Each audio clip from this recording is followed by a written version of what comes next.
तो आज है 19 दिसंबर। आज का हम करंट अफेयर देखने वाले हैं, तो चलिए शुरू करते हैं।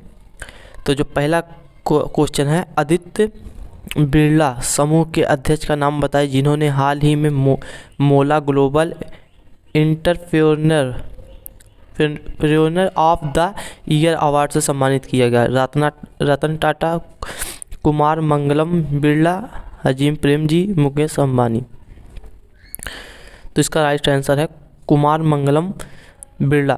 आदित्य बिरला समूह के अध्यक्ष कुमार मंगलम बिरला को हाल ही में सिलिकॉन वैली से बाहर स्थित द इंडस एंटरप्रेन्योर्स से मोला global entrepreneur of the year award से सम्मानित किया गया। कुमार मंगलम बिरला पहले भारतीय उद्योगपति हैं जिन्हें इस पुरस्कार से सम्मानित किया गया है, यानी कि पहले उद्योगपति हैं।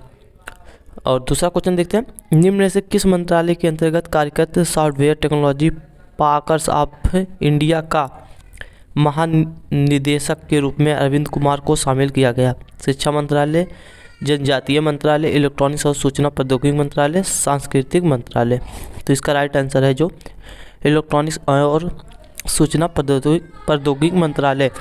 इलेक्ट्रॉनिक्स और सूचना प्रौद्योगिकी मंत्रालय के अंतर्गत कार्यकर्ता software technology parks of India का महानिदेशक के रूप में अरविंद कुमार को शामिल किया गया है।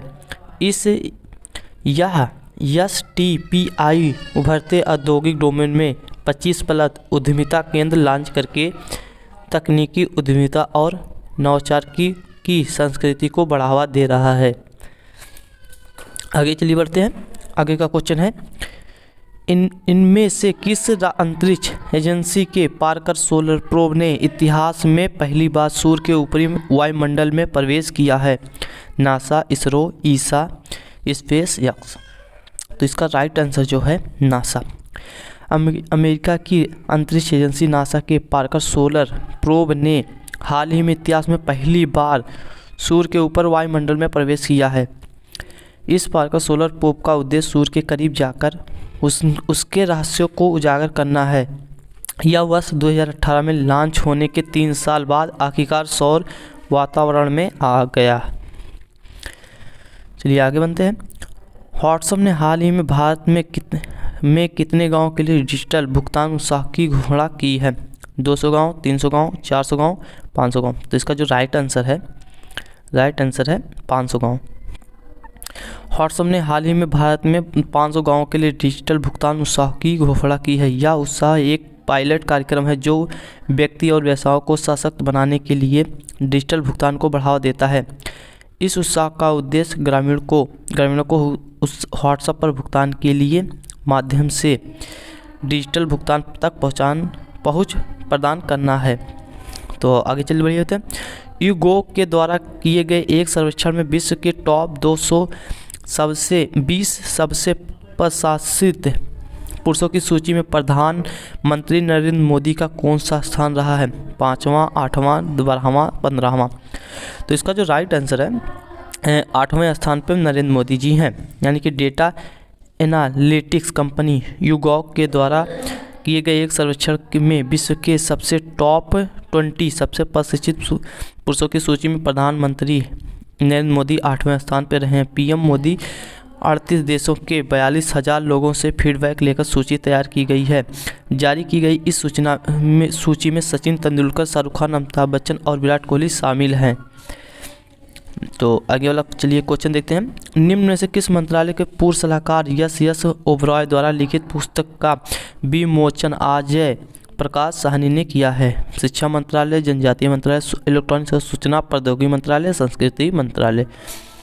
तो इसका जो राइट आंसर है इलेक्ट्रॉनिक्स और सूचना प्रौद्योगिकी मंत्रालय है।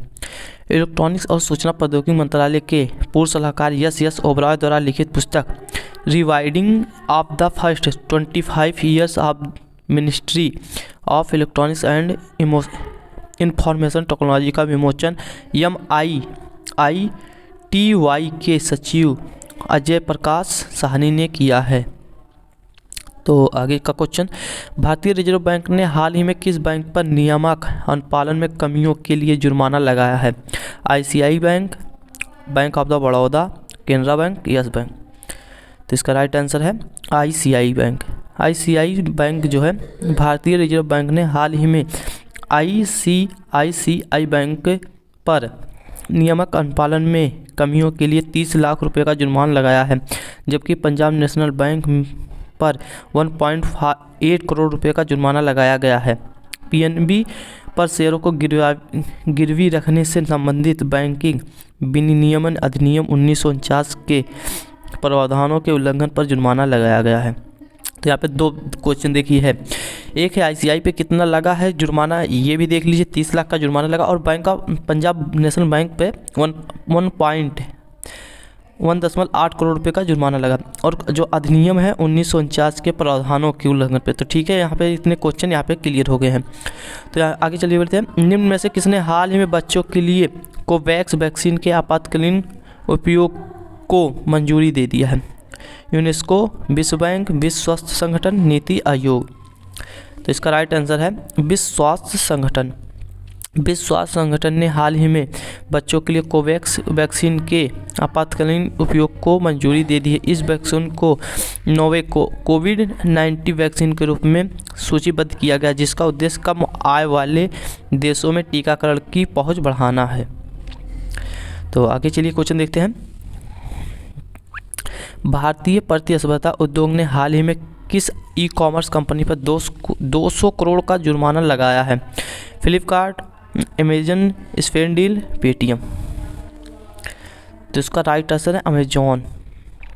भारतीय प्रतिस्पर्धा उद्योग ने हाल ही में ई-कॉमर्स कंपनी अमेजन पर 200 करोड़ का जुर्माना लगाया है। CCI ने फ्यूचर रिटेल लिमिटेड की एक इकाई फ्यूचर कूपन के साथ 2019 के अमेजॉन सौदा को भी निलंबित कर दिया है। अमेजॉन पर यह जुर्माना मंजूरी प्राप्त करते समय तथ्यों को छिपाने के लिए लगाया गया है।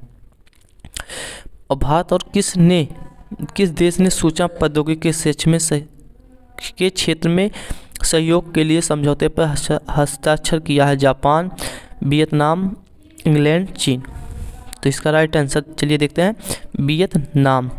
भारत और वियतनाम ने हाल ही में सूचना प्रौद्योगिकी के क्षेत्र में सहयोग के लिए समझौते पर हस्ताक्षर किए हैं। दोनों देशों ने डिजिटल अर्थव्यवस्था को बढ़ावा देने के लिए अपने अपने देशों द्वारा की गई कई पहलों पर विचारों का आदान प्रदान किया है। तो आज के रही ये महत्वपूर्ण क्वेश्चन। तो कैसे लगे कमेंट करके बता सकते हैं, और अच्छी लगी तो वीडियो इसे लाइक कर दीजिए। अगर इसी तरह के वीडियो और देखना तो हमारे चैनल को सब्सक्राइब कर लें और बेल आइकन को दबा लें। रोज़ आपको करंट अफेयर देखने को मिलेंगे।